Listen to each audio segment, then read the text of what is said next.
So Joe started to run on the treadmill and he set the timer for 73 minutes. That would be the entire run, his whole run. The display, after he'd been running for a while, said that he has finished 23% of his run. And we want to know, well, then how many minutes of the run has he finished? So as soon as you see percentage, I'm hoping you immediately think percent over 100 equals part over whole. We're going to immediately write a fraction equal to a fraction, filling out these spaces here. Let's start with the most obvious one. Percent is always out of 100, so I'm going to immediately put 100 right there. When I'm reading through, it says 23%, so I'm going to replace the percent with 23, and now I just have to decide, does the number 73 go in the numerator or the denominator?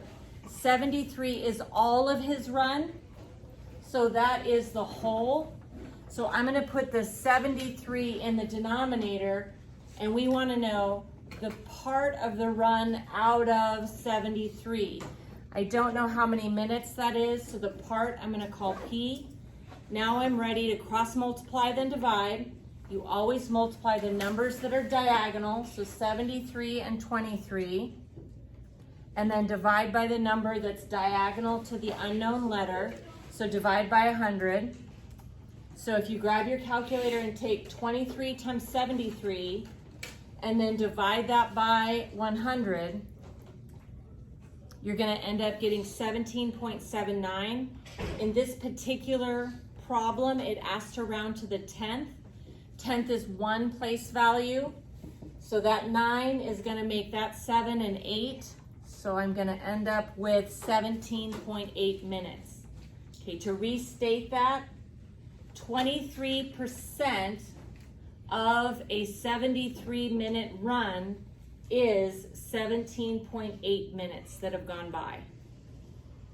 So for every one of this type, you're going to immediately write a fraction equal to a fraction, put the percentage over 100, and then whatever the whole amount is, put that in the denominator. You can cross multiply and divide to find the part.